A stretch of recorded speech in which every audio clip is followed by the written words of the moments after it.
guess this is going to be an experiment a little bit. I haven't posted anything on this YouTube channel since August 11th, 2022. I haven't done anything on my personal podcast since August 2nd, 2022. It's been a few years. I deleted all my social media back in November of 2024.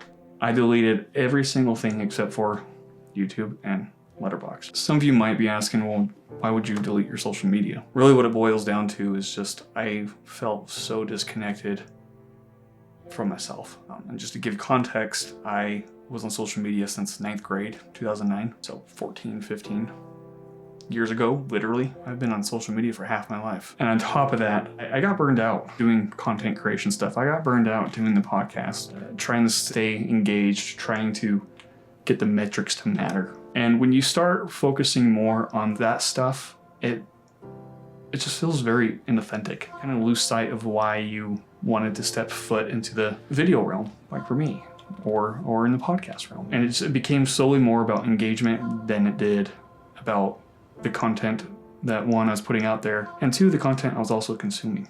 It becomes so much less about the intent behind the story and more so about what other people want versus what you actually wanted from the get-go. So all of this was just adding up on top of each other, right? My discontent with how these platforms are being ran, with how engagement was being thought out, the amount of times that I was trying to work with someone on a project, and they're like, well, what about the views? What about the marketability of this? Like I get it. It is what it is, but it doesn't have to be that way. So on top of all that, and then on top of the global unrest, right? I think politics definitely was probably the last line for me. A lot of it was anxiety inducing. A lot of it was fear mongering, and a lot of it was just draining to constantly look at it. So that's when I decided to pull the plug and cut it off. You can see where that can be misconstrued as being on a high horse or holier than thou, better than you. Look at me, I don't use social media, and that's not the point at all.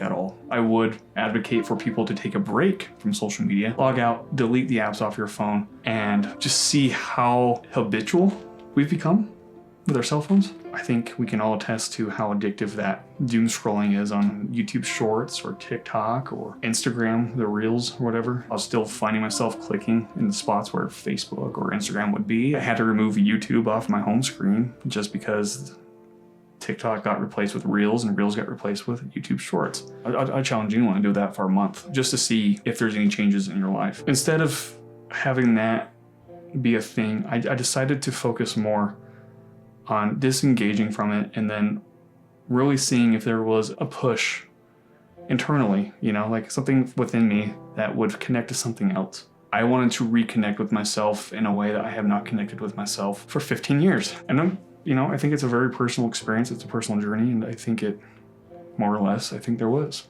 some sort of connection. I started writing more. I started reading more just a few weeks ago. I just finished reading The Count of Monte Cristo, which is arguably one of my favorite books now, hands down. It's awesome. Would definitely recommend. And taking a break from all the social media sphere, the digital realm, if you will. It hasn't been easy. It hasn't been fun necessarily.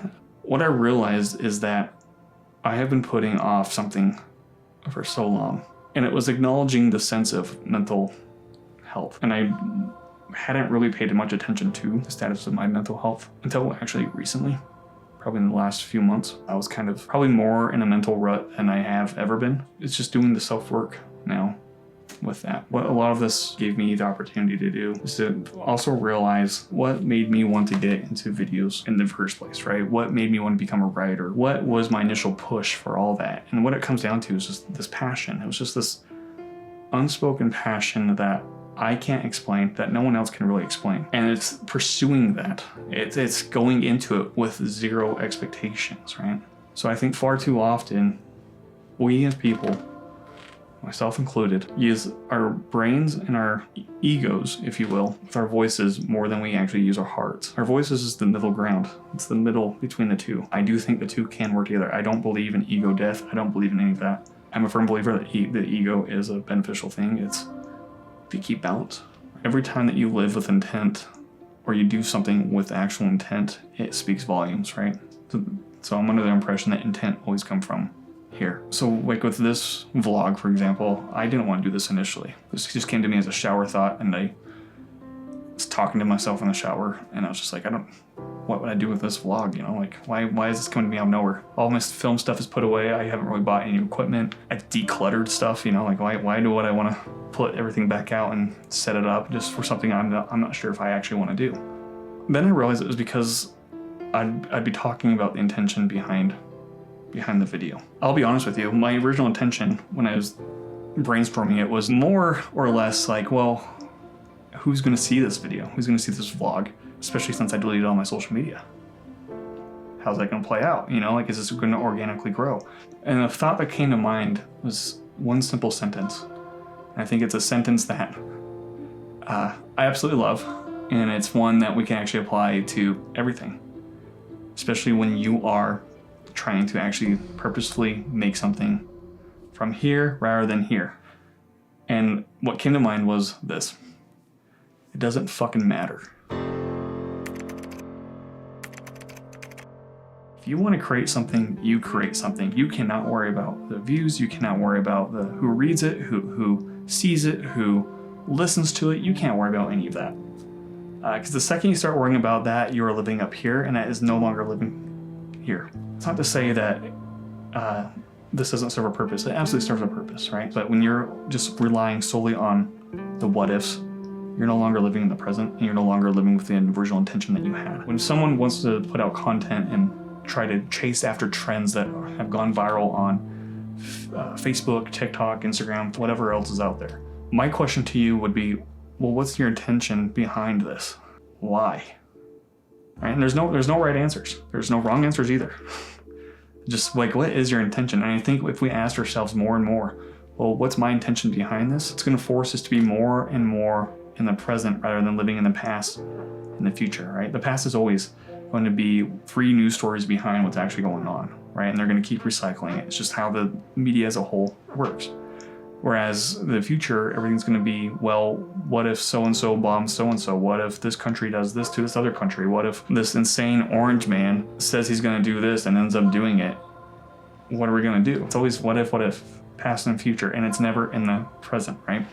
We got to be so in the present in order for us to even speak from our hearts. But the more we practice speaking from our hearts and less so with our minds, it's not saying you can't filter it with your mind. If it comes from a place of goodness, a place of love, a place of sincerity, you can never go wrong by yourself.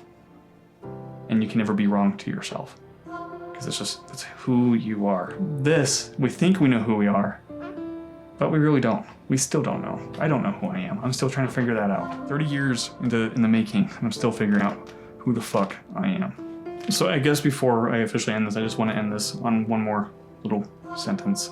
Listen with intent and speak with your heart. If we listen more to our hearts and actually sat in the silence for just 5 minutes and just really just be in the present of where we are, I think we can all work more on living in the present, living with intent, and not only speaking from the heart, but also listening with our heart. Doing things more from our heart rather than from our brains. Anyway, easier said than done, I know, but I think it's worth trying. So, thanks for watching.